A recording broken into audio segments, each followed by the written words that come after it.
Hello दोस्तों, हमारे YouTube channel भक्ति कथा में आपका स्वागत है। आज मैं आपके लिए लेके आई हूँ कार्तिक मास के आखिरी 5 दिन सुनी जाने वाली पंच भिक्षु की कथा, यानी भीष्म पंचक की कथा।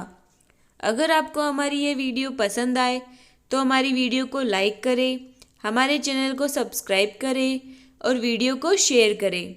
आइए शुरू करते हैं। एक साहूकार के बेटे की बहू थी। कार्तिक के महीने में वह सुबह रोज जल्दी उठकर गंगा जी नहाने जाती थी।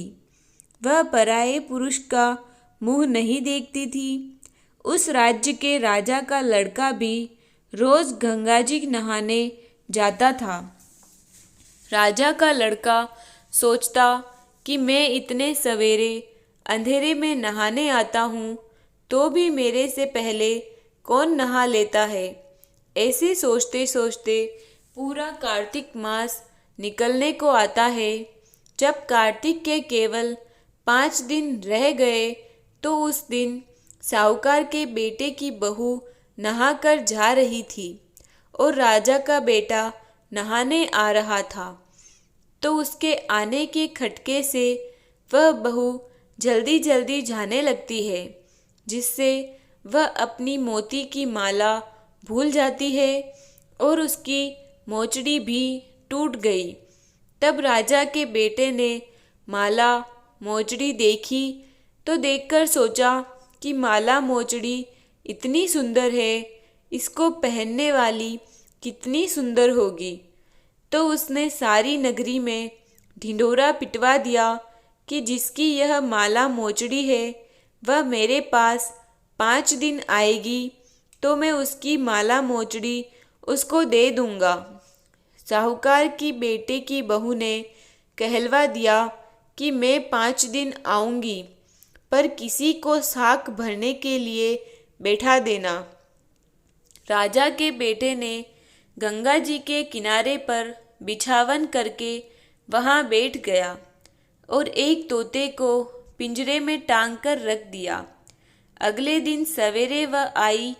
जैसे ही उसने पहली पेड़ी पर पैर रखा, उसने भगवान से प्रार्थना की, हे कार्तिक ठाकुर, राय दामोदर, पांचू पांड, छठो नारायण, भीष्म राजा, उस पापी को नींद आ जाए। मैं सत की हूँ तो मेरा सत रखना। इस प्रार्थना से राजा के बेटे को नींद आ गई और वह नहा धोकर जब घर जाने लगी तो तोते से बोली कि सुवा सुवा सुवटा घल घालूंगी, हार साक भरिए मेरे वीरा।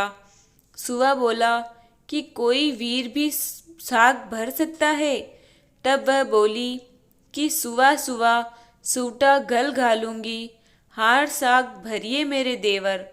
सुवा ने कहा, अच्छा भाभी, मैं साग भरूंगा। वह तो कहकर चली गई। अब थोड़ी देर बाद राजा का बेटा हड़बड़ाकर उठा। उसने सुवा से पूछा कि सुवा सुवा वह आई थी क्या, कैसी थी? तब सुवा बोलता है, आभा की सी बिजली, होली की सी झाल, केला की सी कामनी, गुलाब का सा रंग। राजा के बेटे ने सोचा कि कल मैं अपनी उंगली पर चीरा लगाकर बैठ जाऊंगा तो नींद नहीं आएगी। दूसरे दिन वह उंगली में चीरा लगाकर बैठ गया, पर जैसे ही वह आई उसने वैसे ही प्रार्थना करी और राजा के बेटे को नींद आ गई। वह नहाकर जाने लगी तो सुआ ने साग भरा दी। राजा के बेटे ने उठते ही फिर सुआ से पूछा तो सुआ ने कल के जैसा ही जवाब दे दिया। उसने सोचा, कल तो मैं आँखों में मिर्ची डालकर बैठूंगा। तीसरे दिन वह आँखों में मिर्ची डालकर बैठ गया। सारी रात हाय हाय करके निकाली। अब जैसे ही वह आई उसने प्रार्थना की दामोदर जी से और राजा के बेटे को नींद आ गई। नहा के सुआ से साग भरा कर बहू वापस चली गई तो राजा के बेटे ने सोचा कि कल तो मैं कांटों की सेज बिछाकर उस पर लेट बैठूंगा। चौथे दिन वह कांटों की सेज बिछाकर उस पर बैठकर हाय हाय करता रहा, पर जब बहू आई तो उसके द्वारा भगवान से प्रार्थना करने पर राजा के बेटे को नींद आ गई और उसने सुआ से साख भरा ली और कहा कि उस पापी से कह दो कि मेरे 5 दिन पूरे हो गए हैं, अब मेरी माला मोचड़ी मेरे घर वापस भेज दे।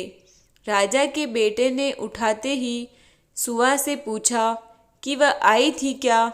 सुआ बोला, आई थी, अपनी माला मोचड़ी मंगवाई है। थोड़े दिन बाद राजा के बेटे के कोट निकल आया। वह त्राही त्राही पुकारने लगा। तब राजा ने ब्राह्मण को बुलाकर पूछा कि सारे शरीर में जलन कैसे होने लग गई। तब ब्राह्मण बोला कि यह कोई पतिव्रता स्त्री का पाप धरा है जिससे लगी है। राजा ने पूछा, अब कैसे ठीक होगा। तब ब्राह्मण बोला कि तुम्हारा बेटा उसको धर्म की बहन बनावे और उसके नहाए हुए जल से तुम्हारे बेटे को नहलवा दो तो उसकी जलन शांत हो जाएगी, कोढ़ ठीक हो जाएगा।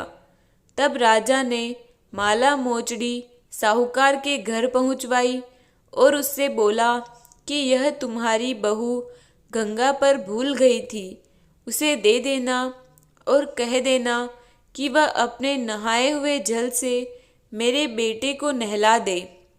तब साहूकार बोला कि वह तो पराये पुरुष का मुंह भी नहीं देखती है, तू उसे इस नाली के बीच बैठा दे। वह नहाने आएगी तो उसके नहाने का पानी तेरे बेटे के ऊपर पड़ जाएगा। राजा का बेटा को नाली के नीचे बिठा दिया गया। जैसे ही बहू नहाई तो उसके नहाया हुआ पानी गिरने से राजा के बेटे की काया कंचन जैसी हो गई। हे पंच भिखु देवता, जैसे साहूकार की बहू का सत रखा वैसे सबका सत रखना। कथा कहता सुनता हुंकारा भरता सबकी मनोकामना पूरी करना। कथा अधूरी हो तो पूरी करना, पूरी हो तो मान करना। जय श्री कृष्ण।